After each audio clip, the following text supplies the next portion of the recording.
O quanto você juntar as contas da pessoa física e da pessoa jurídica pode estar prejudicando a sua empresa. É sobre isso que eu quero falar com você nesse vídeo.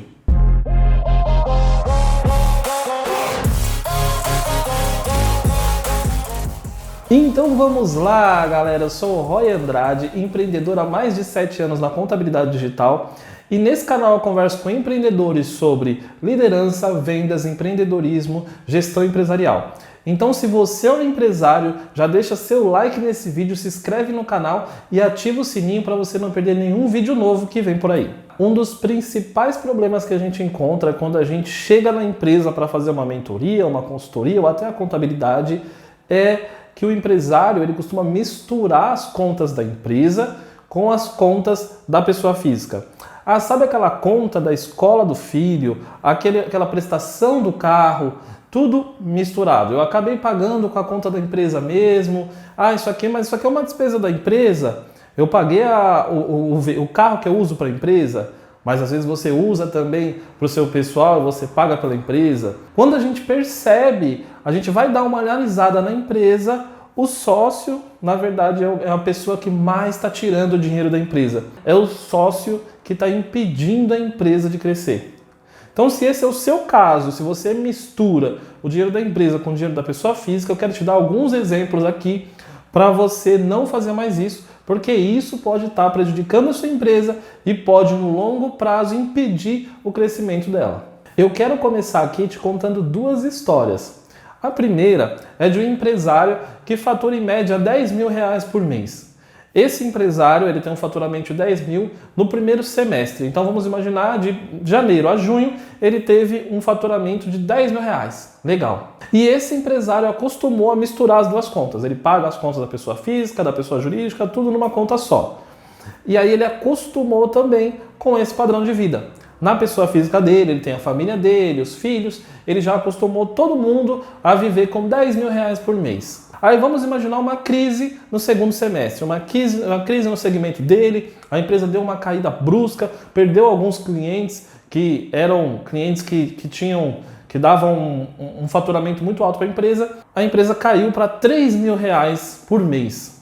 Galerinha, R$3.000 por mês da empresa e antes R$10.000. O que acontece com esse empresário? Ele vai ter que baixar o padrão de vida dele pessoal, porque a empresa não vai ter mais condições de arcar com o padrão de vida dele de 10 mil. E é aí que começam os problemas. O problema normalmente ela vem do pessoal para a empresa. Então a empresa não consegue mais arcar com o padrão de vida do empresário.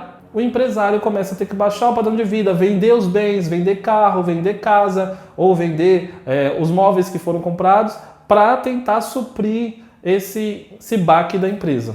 Mas se isso durar o segundo semestre inteiro, muito provavelmente esse empresário não aguenta, essa empresa não aguenta e essa empresa quebra.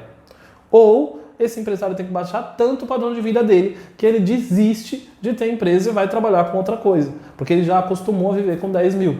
Agora eu vou te contar um segundo exemplo. Imagina um empresário que tem uma empresa que fatura os mesmos 10 mil por mês no primeiro semestre. Esse empresário, ele retira um prolabore para ele de R$3.000 mensal. Então a empresa fatura 10, ele tira 3 mil por mês e vive com esses R$3.000.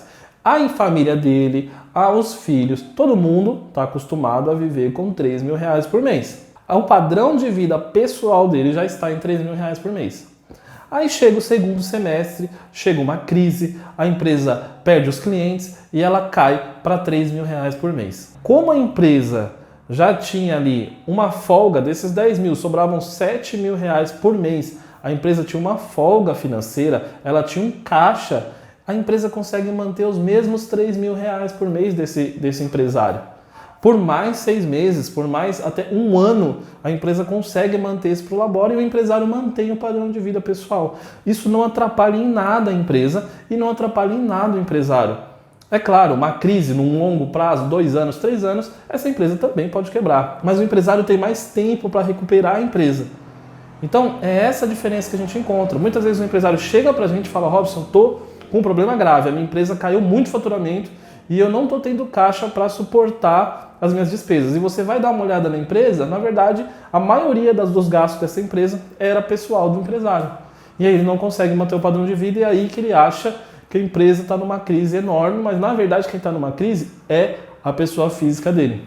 Tudo isso acontece numa empresa, fora que você não vai ter dinheiro para investir na empresa, para o crescimento da empresa. Então essa empresa normalmente ela fica estagnada, o sócio da empresa cresce, mas a empresa não cresce. Você não vai ter dinheiro para contratar uma equipe, então você fica sempre preso no operacional, sempre trabalhando muito tempo, 18 horas por dia, 12 horas por dia, porque você não tem dinheiro para você investir numa equipe, você não tem dinheiro para contratar um funcionário. E muitas vezes você não tem esse dinheiro para contratar um funcionário porque você está tirando todo o dinheiro da empresa. Um outro problema também que você vai ter na sua empresa é a falta de organização financeira. Você não vai ter uma visão financeira na sua empresa. Você não vai ter controle de fluxo de caixa, você não vai ter uma DRE bem feita, você não consegue ter relatórios que vão te mostrar como que a sua empresa está. Realmente, você não consegue, se você tiver as contas misturadas, isso é impossível você ter uma gestão bem feita da sua empresa financeiramente falando. Então, beleza. O que eu preciso fazer então, se eu estou juntando as duas contas para pagar minhas contas, o que eu preciso fazer então para arrumar isso? Galerinha, se você tem uma empresa, você precisa retirar um Prolabore. Então você precisa, o primeiro passo aí é definir um Prolabore. Então você vai definir um Prolabore fixo. Então eu vou retirar um Prolabore de R$3.000. Você só precisa pensar o quê? A empresa tem condições de pagar os R$3.000? Se tiver, você tira um Prolabore de R$3.000 e já define uma retirada de lucro. Eu vou fazer uma retirada de lucro a cada 6 meses de 50% do meu lucro.